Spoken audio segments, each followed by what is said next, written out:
I want you to picture a scenario that sounds, well, honestly, it sounds completely absurd.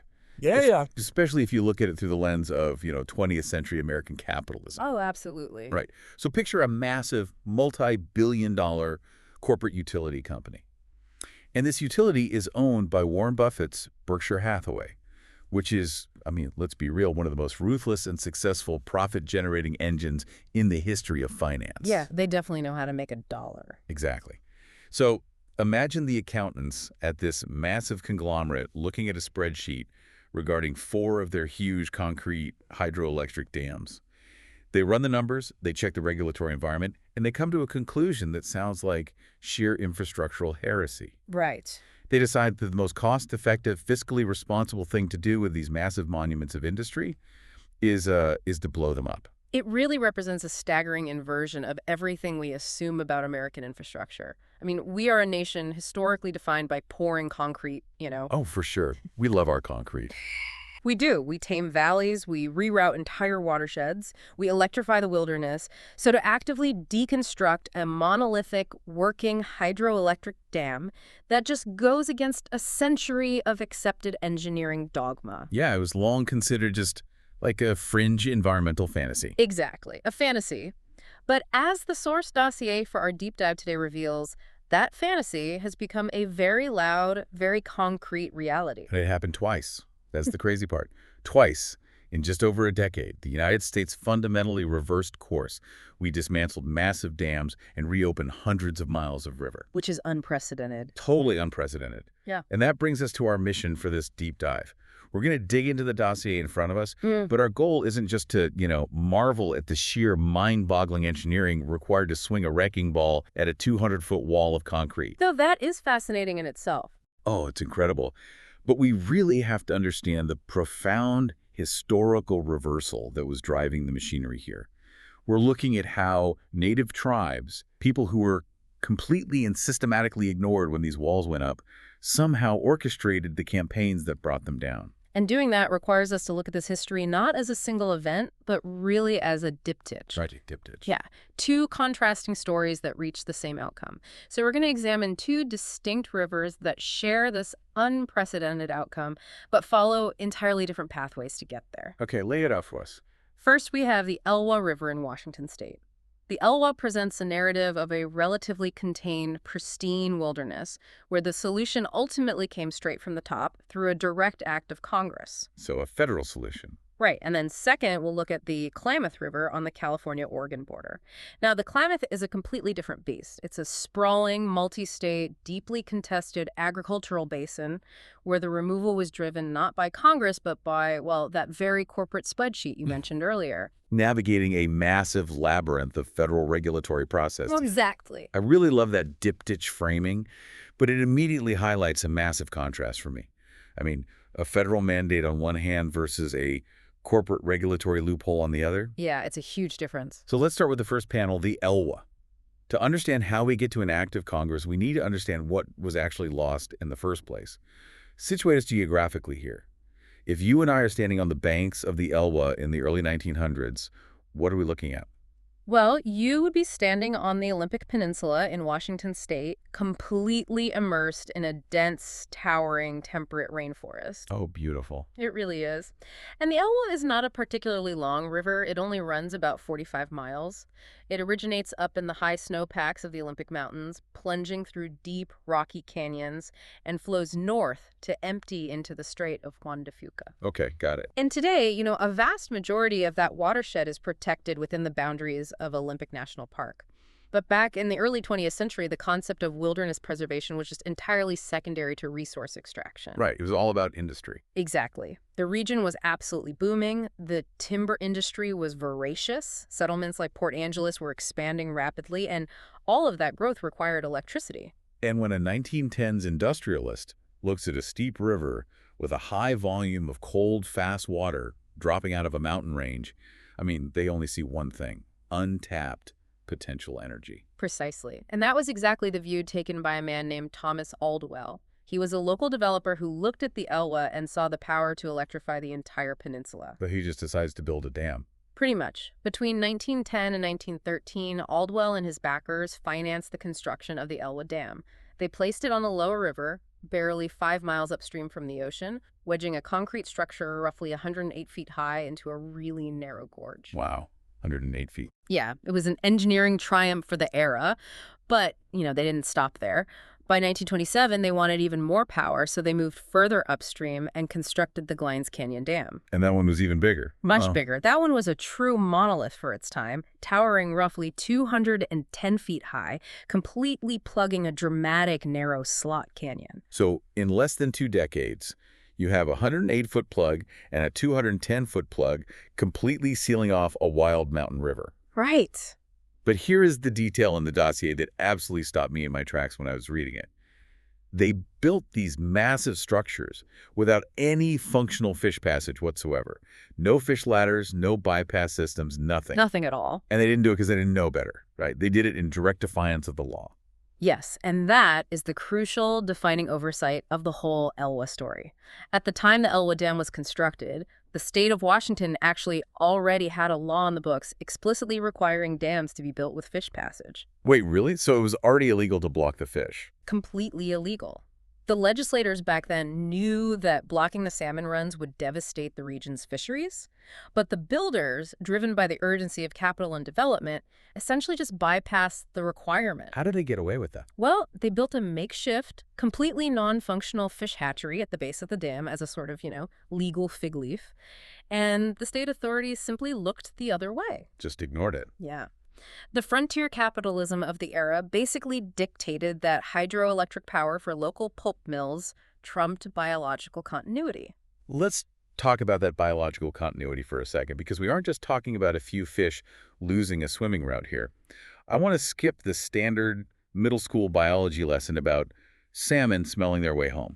I mean, anyone following this topic knows anadromous fish migrate to the ocean and return to spawn. Right, the basic life cycle. But what often gets missed, I think, is the advanced ecology of what those fish actually bring back with them.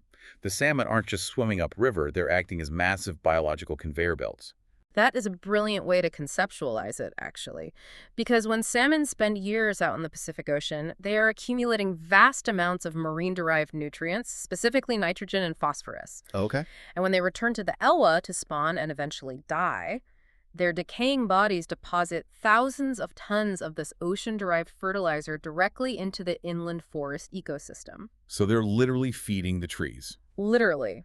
Biologists have actually traced specific heavy isotopes of marine nitrogen, nitrogen-15, deep into the Olympic Peninsula.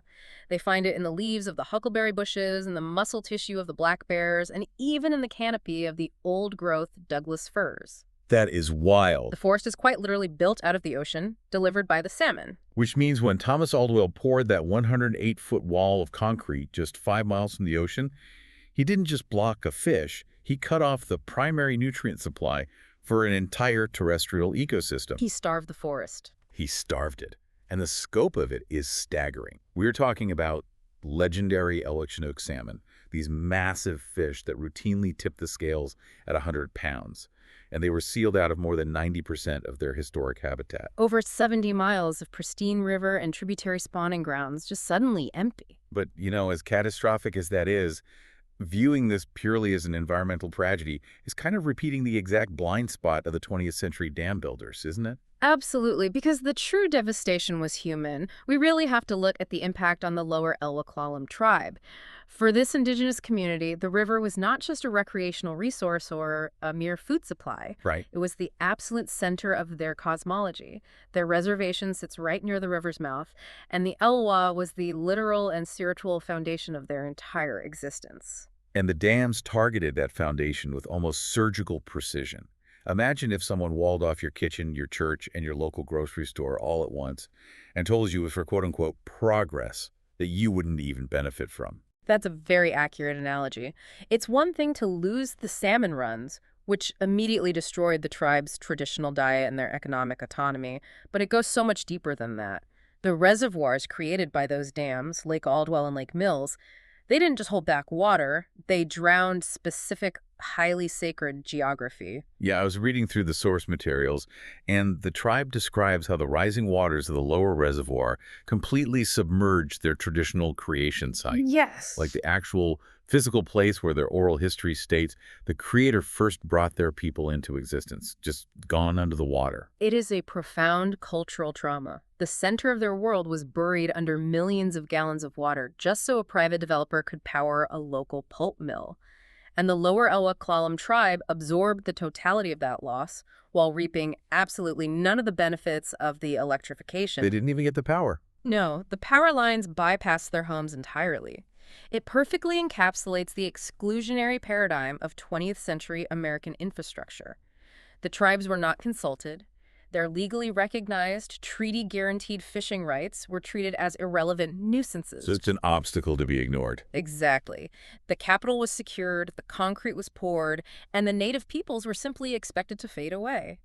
But they didn't. No, they certainly did not. Which brings us to the real pivot of the Elwha story. How do you take a grievance born in 1913, an injury inflicted by men who have literally been dead for decades, and turn it into the leverage required to dismantle federal infrastructure? Because you can't just walk into a courtroom 80 years later and say, hey, you flooded our church. You can't. That doesn't work. What the Lower Elwha Klallam tribe utilized was an extraordinary multi-generational strategic patience. They never surrendered their claim to the river, not once. And by the 1970s and 1980s, the legal and environmental landscape of the United States had shifted significantly. The environmental movement had gained real political traction. And critically, Native American treaty rights were finally being aggressively litigated and upheld in federal courts, particularly regarding fishing rights out in the Pacific Northwest. Oh, okay. So the tribe suddenly has real legal teeth. Yes. But wait. A court upholding a fishing right doesn't automatically mean a judge orders a massive hydroelectric dam to be blown up. There has to be some sort of mechanism to force the actual issue, right? There does, and that mechanism was the federal relicensing process. The Glines Canyon Dam, unlike the earlier Elwha Dam, required an operating license from the Federal Energy Regulatory Commission, or FERC. Okay, FERC. We'll be hearing that acronym a lot. We definitely will.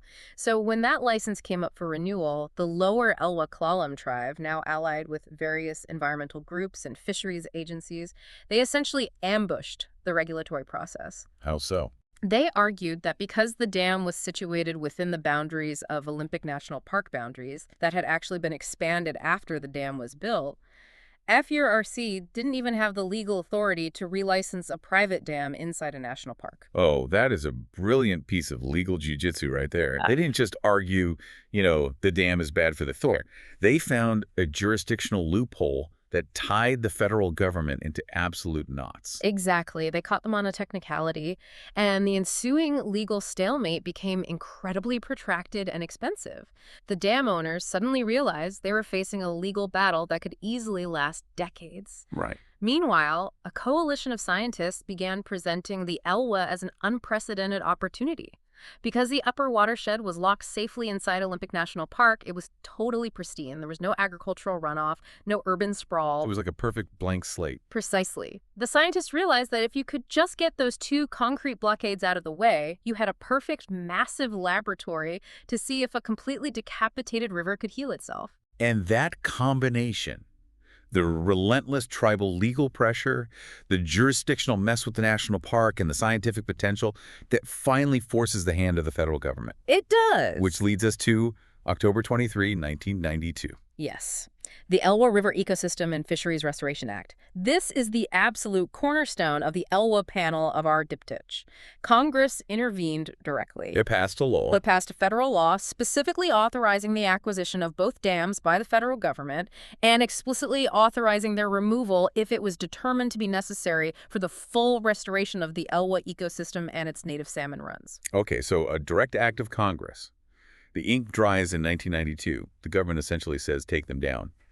But wait, I'm looking at the timeline in the dossier here, and the first piece of concrete wasn't actually chipped away until September 2011. That's correct. That is a 19-year gap between the law passing and the demolition actually starting. Why? I mean, if Congress cuts the check and says go, why does it take 2 decades to swing the hammer? Well, it comes down to the physical reality of what a dam actually does to a river over a century and the staggering financial cost of mitigating that reality before you remove it. The final price tag for the Elwha project was approximately $351 million. Wait, $351 million. For demolition, I mean, dynamite is cheap. Heavy machinery is expensive, sure, but it's not a third of $1 billion expensive. What exactly were taxpayers buying with that money? They were basically buying insurance against catastrophic ecological and municipal failure. To understand the cost, you really have to look at what was sitting directly behind those dams. For 100 years, the Elwha River hadn't just been stopped from flowing to the sea. Its sediment had been stopped. Ah, the dirt and rocks. Right. Rivers are essentially conveyor belts for mountains. They carry silt, sand, cobble, and massive tree trunks downstream. Over a century, an estimated 34 million cubic yards of sediment had built up behind the Elwha and Glines Canyon jams. 34 million cubic yards. I'm trying to even visualize that. It's like burying a major city's downtown under solid mud. Exactly. And if you just blow a hole in the dam, that entire mass liquefies and heads downstream all at once. Oh, wow. That would be a disaster. It would act like a massive lahar, a volcanic mud flow that would instantly suffocate every living organism in the lower 5 miles of the river. It would completely bury the estuary. But even more urgently for the human populations, it would completely overwhelm the water supply for the city of Port Angeles and the nearby pulp mills, which draw their water directly from the Lower Elwha. The river would basically just run thicker than wet cement for months. Literally. Right. So a massive portion of that $351 million went to constructing 2 brand new state-of-the-art water treatment plants downstream before they even touched the dams. I see. So you have to build an entirely new infrastructure system just to survive the demolition of the old infrastructure. Exactly.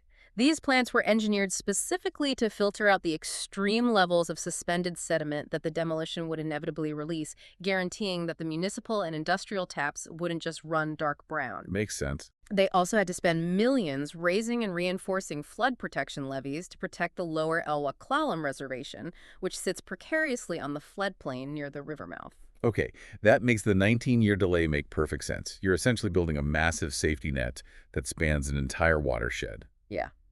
But I also saw a note in the dossier about a greenhouse.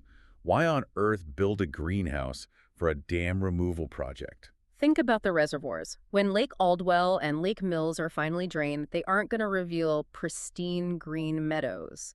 They're going to expose over 700 acres of barren, deeply layered sediment. Oh, right, just giant mud flats. Huge mudflats that have been submerged and devoid of terrestrial life for 100 years. If you just leave that mud exposed to the wind and the birds, it will be instantly colonized by highly aggressive, non-native, invasive plant species. It would permanently alter the valley's ecosystem. Well, so you have to preemptively strike with native seeds. Yes. The tribe and the National Park Service spent years operating a massive greenhouse facility, cultivating hundreds of thousands of native plants, shrubs, and trees. The moment the water levels began to drop, crews were out there in the mud, manually planting the exposed reservoir footprints to aggressively jumpstart the native forest before the invasive weeds could gain a foothold. It is an incredible orchestration of logistics. So we fast forward to September 17th, 2011. The safety nets are built, the water treatment plants are online, the greenhouses are full of saplings. The demolition officially begins. Finally. How do you physically dismantle a 210-foot wall of concrete wedged into a narrow mountain gorge? You clearly can't just pack it with explosives and run away. No, you cannot. The demolition was a masterpiece of phased, carefully calibrated deconstruction. They started with the smaller Lower Elwha Dam. Crews essentially chipped it away layer by layer, carefully managing the drawdown of the reservoir to control the release of the sediment we talked about. That lower dam was relatively straightforward and was completely removed ahead of schedule by March 2012. Leaving the big one, Glines Canyon. Leaving Glines Canyon. And that was an entirely different engineering challenge because it was 210 feet tall, situated in a very steep, inaccessible rocky canyon. It held the record at the time for the tallest dam ever intentionally breached. They couldn't easily maneuver heavy machinery around the base of it. So what did they do? They mounted massive excavators machines equipped with enormous hydraulic hammers onto barges, floating directly on the surface of the reservoir right behind the dam. Wait, they floated the heavy machinery right up to the lip of a 210-foot drop. That sounds terrifying. It required absolute precision. The excavators on the barges chipped away at the top crest of the dam, essentially nibbling the concrete down foot by foot. As they removed a layer, they would intentionally breach the remaining structure slightly to let the water level drop a few feet. And the barge drops with it. Exactly. The barge would lower with the water, and they would begin chipping at the next layer. It was a slow, incredibly tense process of managing water pressure, sediment flow, and structural integrity. It took nearly 3 years. The final chunks of the Glines Canyon Dam weren't blasted out until August 26, 2014. Wow. And just like that, for the first time since the Taft administration, a river runs wild from the peaks of the Olympics all the way to the Pacific Ocean. It's an amazing thought. But you mentioned earlier that dropping all that sediment is like unleashing a mud flow. What did the immediate aftermath actually look like? Did it destroy the lower river before it could save it? The immediate visual was definitely chaotic. The river ran dark and muddy for a very long time, but ecologically it was functioning exactly as it was supposed to. All that trapped sediment rushed down to the mouth of the river and completely rebuilt the Elwha estuary. Really? Just rebuilt it naturally? Yeah, it created entirely new beaches, sand spits, and shallow water habitats in the Strait of Juan de Fuca that had been starved of sand for a century. The estuary was reborn almost overnight. That's incredible. And the salmon? Did they need to be, like, trucked back in, or did they find it themselves? They didn't wait at all. The biological drive of these fish is just astonishing. Within days of the physical barriers being removed, biologists monitoring the river were documenting salmon migrating past the former dam sites. Just days. Days. They were swimming into stretches of the river deep within the national park that their species had not accessed in 100 years. Now, the full recovery isn't instantaneous. It takes generations of spawning cycles to rebuild a run from hundreds of fish back to hundreds of thousands. But the biological reconnection was immediate. But the ecological recovery is really only half of the victory here. What about the Lower Elwha Klallam tribe? I mean, they started this process being completely excluded from the room when the concrete was poured.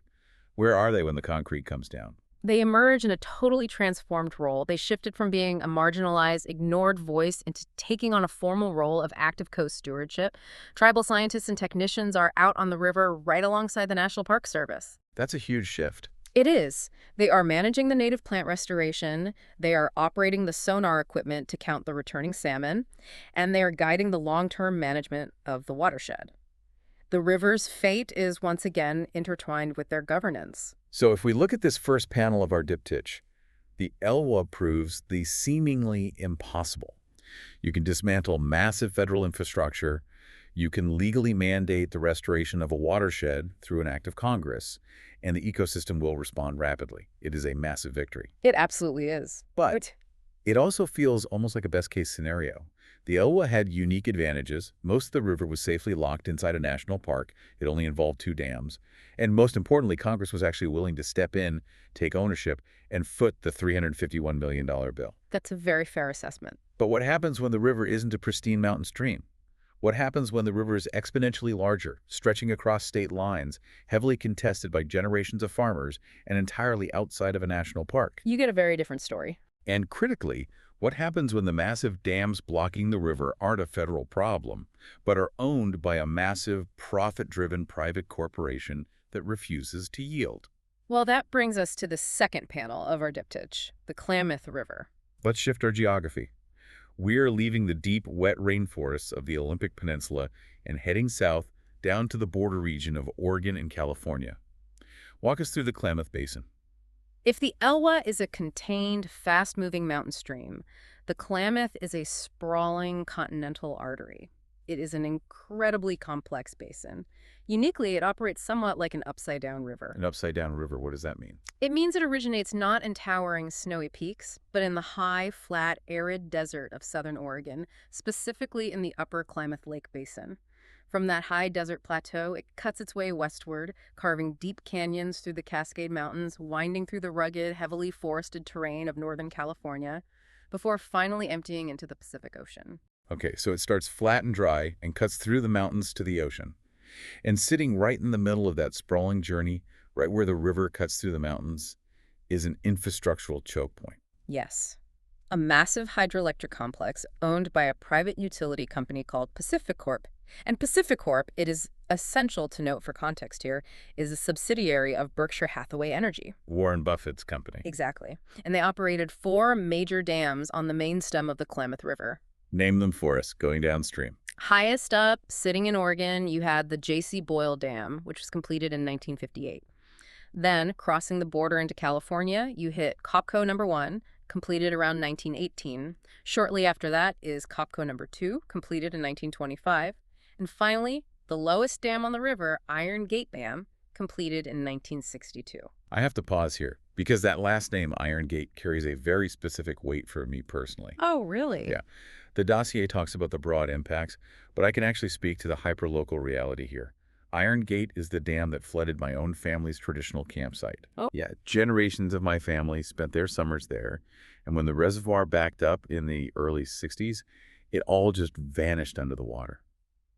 I mention this not to derail the geopolitical narrative, but just to underscore a reality that is really easy to lose when we talk about gigawatts and acre-feet. These massive concrete walls don't just hold back water. They submerge incredibly intimate human histories. They drown childhood memories and generational gathering spaces. Thank you for sharing that. Because that intimate loss is exactly the right lens through which to view the Klamath. Because while your family lost a campsite, the native peoples of the Klamath Basin experienced an existential submersion. Right. You really have to look at the cultural geography. You have the Yurok tribe, which is California's largest indigenous tribe, situated primarily down near the mouth of the river. Moving upstream into the middle Klamath, you have the Karuk tribe. Up in the Oregon High Desert, you have the Klamath Tribes. And over on the Trinity River, which is the Klamath's largest tributary, you have the Hoopa Valley tribe. Okay, so multiple distinct tribes across a massive area. Yeah, exactly. And for all of these distinct peoples, despite their different locations along the basin, the salmon are the absolute unifying foundation. The fish are the basis of their traditional economy, their primary food source, and the core of their spiritual practices. The Karuk, for example, perform intricate world renewal ceremonies that are entirely dependent on a healthy, flowing river and the physical return of the salmon. And just like the Elwha, the PacifiCorp dams severed that connection completely. Completely. None of those 4 dams had adequate functioning fish passage. They operated as 4 successive, impassable concrete walls, completely shutting migrating salmon and steelhead out of the upper half of the basin, hundreds of miles of historic habitat for a century. And the status quo held for decades. The corporation generated reliable, inexpensive electricity for its ratepayers. The agricultural interests up in the upper basin utilized the managed water flows for farming, and the tribes just watched their fisheries slowly degrade. It was a tense, localized stalemate. Until September 2002. Yes, Okay. 2002. That is the catalyst. That is a moment the localized stalemate becomes a massive national crisis. The dossier paints a genuinely horrifying picture of what happened that month. September 2002 was the culmination of an absolute ecological nightmare scenario. It was the result of a disastrous confluence of regulatory decisions and natural conditions. Walk us through it.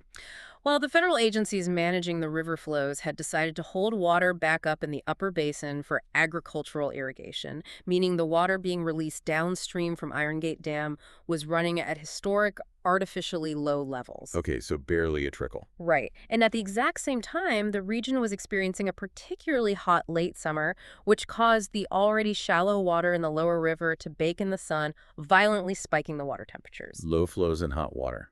And right into that toxic bath swims the fall run of Chinook salmon. Exactly. You had a very dense run of thousands upon thousands of adult salmon returning from the ocean, instinctively trying to swim upriver to spawn. But they hit this warm, shallow, slow-moving water below the dams. They became incredibly stressed, congregating tightly together in whatever deeper, cooler pools they could find. Which is the perfect recipe for a biological disaster. It was a perfect incubator for disease. 2 specific pathogens, Ich and columnaris, swept rapidly through the crowded, stressed fish.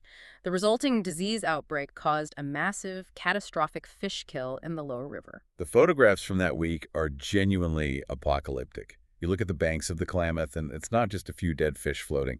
The shoreline is literally paved with silver bodies. It looks like a biological war zone. Just how massive was this die-off? The scale of the mortality is actually highly contested, which reflects the deep political divisions on the river.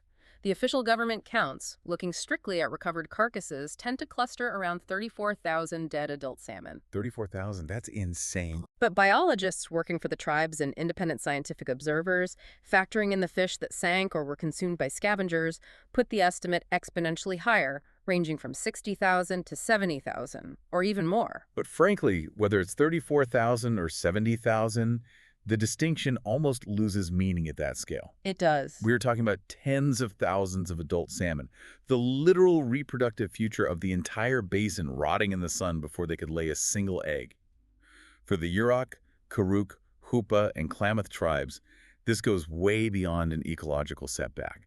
This is a profound, visceral trauma. This is their family, their cosmology rotting on the riverbank due to a bureaucratic water allocation decision. It was a moment of profound grief, but this is precisely where the narrative arc of the Klamath takes a revolutionary turn. This is where it gets really interesting. Exactly, because it is very easy for marginalized groups when faced with an entrenched multi-billion-dollar corporate and federal system to let trauma turn into despair, to simply surrender to the inevitability of the dams. But the tribes did the exact opposite. They transformed their grief into a highly disciplined, relentlessly organized, multi-generational political campaign. The Bring the Salmon Home campaign. That's the one. And what I find so fascinating about their strategy is that they didn't just stand on the banks of the river with protest signs. They didn't just appeal to the moral conscience of local politicians, because a century of history proved that moral arguments against dams simply do not work. They don't. Instead, they recognized that the true power over the river didn't reside in the water. It resided in corporate boardrooms. They went after PacifiCorp, and more specifically, they went after the parent company, Berkshire Hathaway. They executed a brilliant corporate pressure campaign. Delegations from the Yurok and Karuk tribes bypassed the local utility managers and traveled across the country. They went straight to Omaha, Nebraska, the home of Warren Buffett and the annual shareholder meetings of Berkshire Hathaway. I'm just picturing this culture clash. You have the ultimate gathering of global capitalist investors, the quote-unquote Woodstock for capitalists, people analyzing fractional percentage gains in utility portfolios, and into this space walks a delegation of indigenous fishermen in traditional regalia, fundamentally disrupting the narrative. How do you actually leverage power in a room like that? I mean, they didn't have billions of dollars to buy a controlling stake in the company. You don't need a controlling stake if you can weaponize public relations and regulatory risk. The tribes acquired proxy shares, allowing them to legally enter the shareholder meetings and address the executives directly from the microphone. Oh, proxy shares. Smart. Very smart. They forced Warren Buffett and the board of directors to publicly look at the photographs of the 2002 fish kill. They made it unequivocally clear to the investors that the Klamath dams were not just passive, concrete assets generating reliable dividends. They were highly toxic liabilities. Okay, so they changed the financial narrative. Exactly. The tribes promised unending litigation, perpetual public protests, and regulatory chaos as long as those dams stood. They made the status quo incredibly uncomfortable and legally precarious. So they turn up the heat in Omaha. They make the moral argument unavoidable. But I want to push back here for a second, because this brings us to a really uncomfortable truth about how the world actually works. Corporations don't generally tear down their own profitable infrastructure just because someone makes a compelling moral argument at a microphone, no matter how justified that argument is. No, they typically do not. Berkshire Hathaway is not exactly known for making multi-hundred-million-dollar decisions based on altruism or guilt. So why, after a century of stonewalling, did PacifiCorp suddenly decide to play ball in the 21st century? If the tribal pressure created the heat, what actually opened the door? This raises the most critical question of the entire deep dive, and it is the hinge upon which the Klamath removal rests. To understand why PacifiCorp capitulated, we have to look away from the river, away from the protests, and look directly at the ledger. We have to look at the cold, unfeeling arithmetic of utility regulation. The paperwork. Exactly, the paperwork. The entire dynamic shifted because of the Federal Energy Regulatory Commission, FERC. Is that acronym again? Yes, FERC returns. As we discussed on the Elwha, private hydroelectric dams do not get to operate forever. They require federal licenses, which typically expire every 30 to 50 years. And PacifiCorp's licenses to operate the 4 Klamath dams were finally expiring. They had to enter a FERC relicensing process. Now, let me make sure I'm grasping the mechanics of this, because it's fundamentally different from the era when these dams were first built.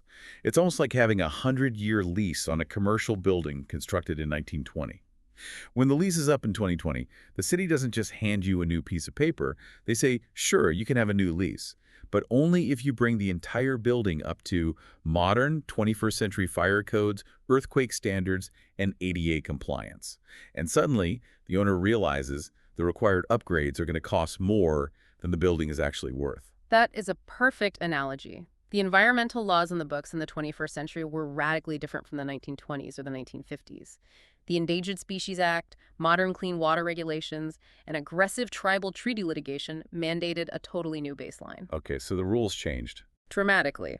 If PacifiCorp wanted a new 50-year license to keep those 4 dams running, the federal regulators dictated that they were going to have to retrofit every single one of them with state-of-the-art, fully functional fish passage systems. They had to build the massive fish ladders and bypass channels that they had skipped out on a century earlier. And building modern fish passage on 4 massive, aging hydroelectric dams over steep terrain is not a minor construction project. You don't just pour a little concrete ramp. You are carving complex, multi-million-dollar engineered bypass systems into solid rock and old concrete. It is an astronomically expensive engineering challenge, and this is where the Public Utilities Commissions of California and Oregon enter the story. Okay. These are the state agencies responsible for protecting consumers. They regulate exactly how much a utility like PacifiCorp is legally allowed to charge its ratepayers for electricity. In 2008, these commissions ran a comprehensive, independent financial analysis of the Klamath situation. The arithmetic of removal. Break down the numbers for us here. This is the moment the spreadsheet decides the fate of the river. The analysis was incredibly stark.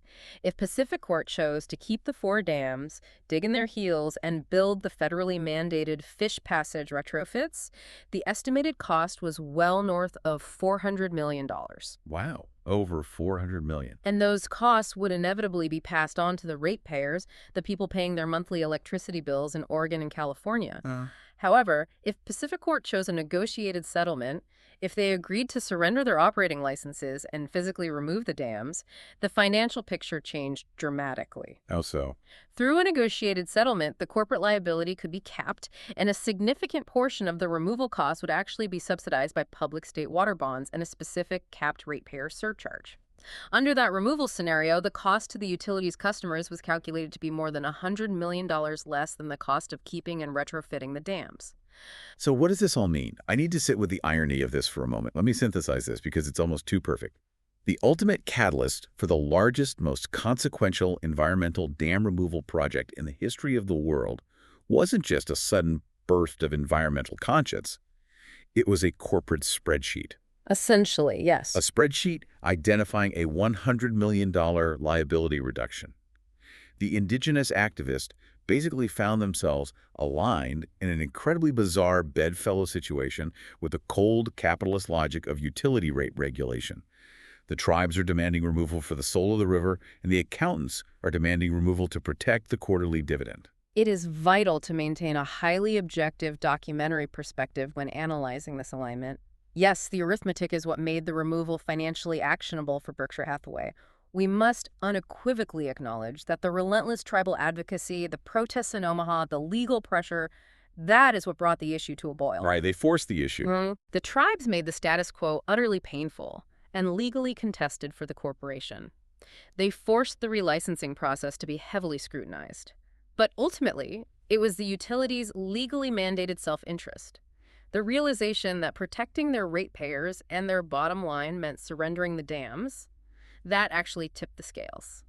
The math finally agreed with the moral argument. It's a stunning convergence of forces. The spreadsheet says tear it down, the regulators say tear it down, and the tribes are saying tear it down. So how do you actually codify that?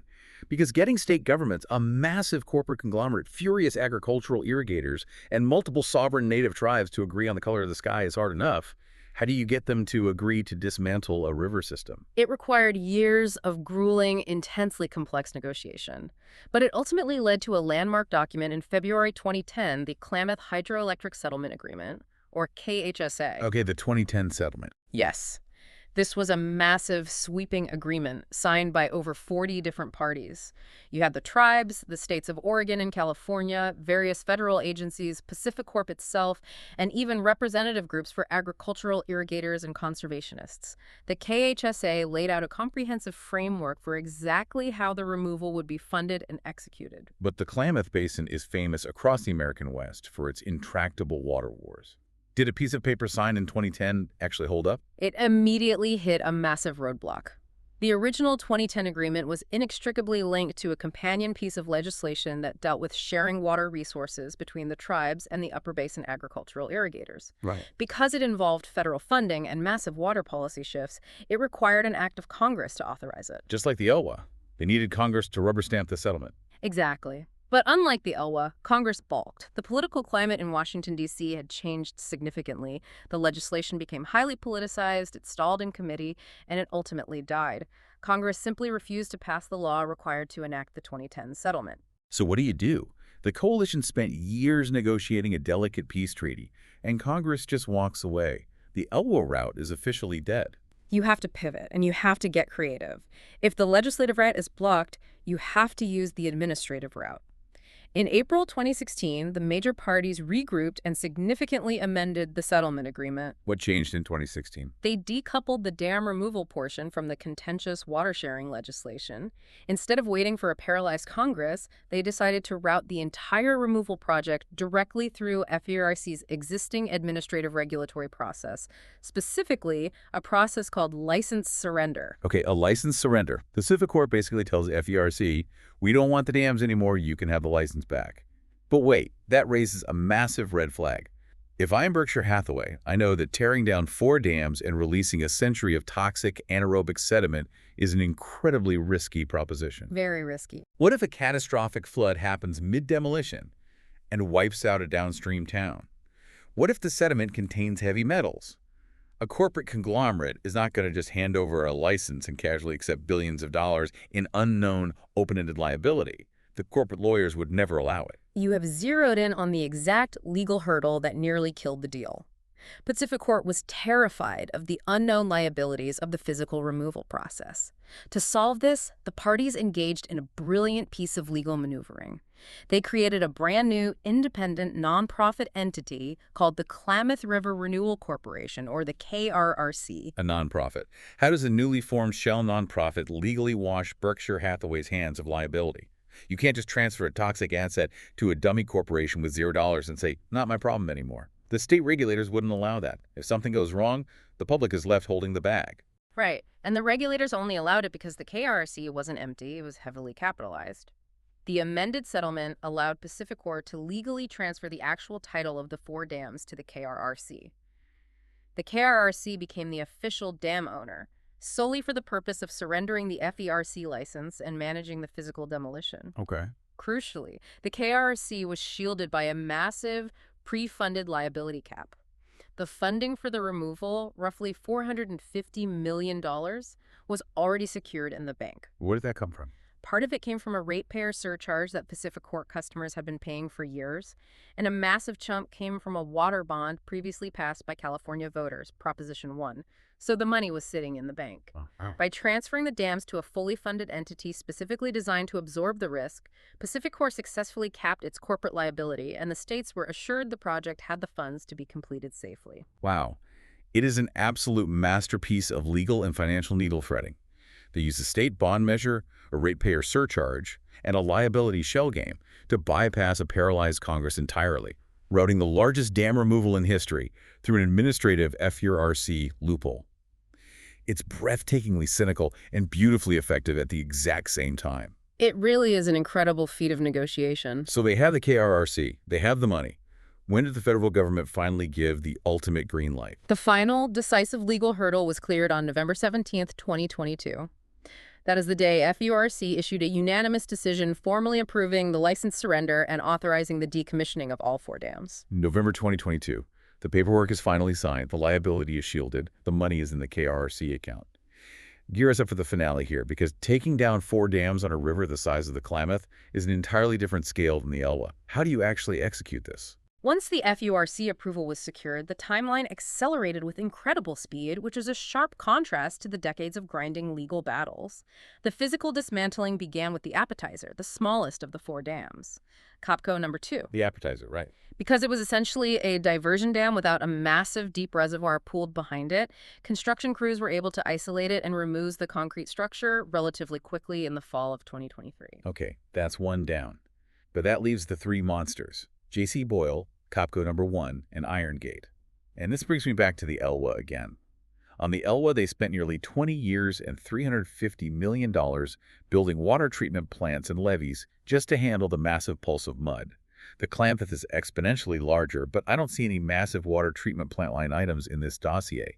How do you handle millions of cubic yards of century-old sediment on a continental river without destroying everything downstream? The engineering strategy for the Klamath drawdown was entirely different and much more dramatic. Instead of a slow, multi-year, carefully mitigated release, they opted for a highly coordinated, aggressive flush. An aggressive flush. Yes. In January 2024, they initiated the synchronized drawdown of all three major reservoirs simultaneously. They did this by opening up the deep, low-level outlet tunnels at the base of the dam's massive concrete tunnels that, in some cases, hadn't seen the light of day in decades. And they intentionally timed this for the dead of winter. Why winter? Because in winter, the Klamath naturally runs high, fast, and turbid due to rain and snowmelt. The ecosystem is already adapted to muddy water in January. By opening the tunnels then, they utilized the sheer muscular hydraulic force of the river itself to aggressively flush out a century's worth of trapped anaerobic sediment in one massive, concentrated pulse. They let the river do the heavy lifting. It's a calculated shock to the system. Exactly. For weeks, the river flowing out of the reservoirs looked like thick, liquid chocolate. It was visually shocking. But the strategy worked. Within a matter of weeks, the reservoirs had drained, leaving behind steep banks of exposed mud, and the river had carved a new, central channel through the old sediment beds. Wow, just brute force. Yep. And once the water was out of the way, the heavy demolition could commence. Throughout the spring and summer of 2024, fleets of heavy machinery, massive excavators, hydraulic hammers, strategically placed explosives, and constant lines of dump trucks systematically dismantled the dry, concrete structures of J.C. Boyle, Copco No. 1, and Iron Gate. And when was it totally done? They broke through the final temporary rock cofferdams in late August, and by early October 2024, the final pieces of artificial material were completely hauled out of the riverbed. October 2024. The Klamath is free. Let's take a step back and just look at the sheer scale of what was achieved here. The Klamath project officially surpassed the Elwha and currently stands as the largest single dam removal and river restoration project in world history. By taking down those 4 dams, they didn't just remove concrete, they biologically reconnected the basin. They reopened roughly 420 to 440 miles of main stem river and critical tributary habitat to migrating salmon and steelhead. They reconnected the high desert to the Pacific Ocean. That is half a continent's worth of river systems suddenly placed back on the map. And you mentioned the astonishing speed of nature earlier on the Elwha. Did the fish wait on the Klamath? Did they have to slowly figure out the new geography? They absolutely did not wait. The biological resilience of these anadromous species is breathtaking. Within days, literally a matter of days, of the final temporary barrier falling in the fall of 2024, biologists checking their sonar monitoring equipment recorded an undeniable signal. They were back. Adult Chinook salmon were actively swimming upstream, pushing hard against the current, passing directly through the exact physical coordinates where the concrete monoliths had stood for over 100 years. The fish were already reclaiming the upper basin. It's an incredibly moving image, and it brings us right back to the core premise, the thesis we established at the beginning of this deep dive. Let's look at this whole picture, this diptych of the Elwha and the Klamath. What is the grand takeaway here? The grand conclusion of these two parallel stories is a profound structural, historical inversion. Think back to the paradigm of the early 20th century. When the dams went up on the Elwha and the Klamath, the native peoples of these rivers were completely ignored. Their legally binding treaties were trampled without a second thought. Right, they were just swept aside. Their vibrant fisheries, their cultural creation sites, their entire economies were deemed an acceptable, necessary sacrifice on the altar of industrial progress. The power dynamic was entirely one-sided. The capital dictated the landscape. But when you look at the 21st century, when the dams come down, When the dams came down, every element of that relationship was inverted. On the Elwha, the Lower Elwha Klallam tribe didn't just win a lawsuit. They drove the political process for decades and emerged as the federally recognized active co-stewards of the restored ecosystem, managing the river alongside the National Park Service. and on the Klamath. On the Klamath, the Yurok, Karuk, Klamath, and Hoopa tribes took the agonizing grief of the 2002 fish kill and forged it into a relentless, sophisticated, multi-generational corporate and regulatory campaign. They outmaneuvered and outlasted a massive multi-billion-dollar corporate utility. At the damming, they were victims of the system. At the removal, they were the undeniable leaders of the system. They won because they organized relentlessly for a generation. They mastered the regulatory levers, and D, crucially, because the financial arithmetic of the modern era finally agreed with them. That is the unvarnished, honest truth of the history. It represents an evolution from 20th century exclusion to 21st century tribal governance and corporate reality. The moral argument for restoring the rivers and honoring the indigenous treaties had been demonstrably true and had been systematically ignored for a full century. It took the brilliant, pragmatic alignment of tribal strategy and cold utility arithmetic to finally set the rivers loose. It is an amazing historic victory. It really is. But I know you, and I know how you approach these dossiers. You are not going to let us just roll the credits on a perfect, tidy Hollywood ending, are you? We have to look at the reality of the morning after. The dams are gone, but what problems are left behind? We have to resist the urge to take a simplistic victory lap. Removing the dams is a monumental world historic achievement. But the river isn't entirely saved just because the concrete is gone. From a purely ecological standpoint, rivers are incredibly complex systems that take generations to heal. Right, the sediment shock. Yes. The massive, intentional release of sediment during the Klamath drawdown was a severe, violent shock to the downstream ecosystem. It will take years, perhaps decades, for the riverbed to fully flush and stabilize, for the native vegetation to fully take hold on the exposed reservoir footprints, and for the complex macroinvertebrate food webs to completely rebuild. And the human conflicts don't just wash out to sea with the mud either. Exactly. Dam removal solved the specific acute problem of fish passage. Oh. But it did not resolve the Klamath Basin's underlying, deeply entrenched structural water conflicts. The legendary water wars are still there. You still have upper basin agricultural irrigators who desperately need massive volumes of water to keep their multi-generational family farms viable. You still have tribal water rights demanding flow for the fish. Right, and critically, you have competing endangered species. Up in the upper Klamath Lake, above the removed dams, you have the quam and coptutu species of culturally vital, incredibly long-lived suckerfish that are teetering on the edge of extinction. Wow, I didn't know that. Yeah, they require the lake to be kept artificially high to survive the hot summers. So you have a zero-sum game. Releasing water to save the salmon downstream inherently threatens the suckers upstream. And hanging over all of these competing, desperate demands is the persistent, worsening reality of megadrought across the American West.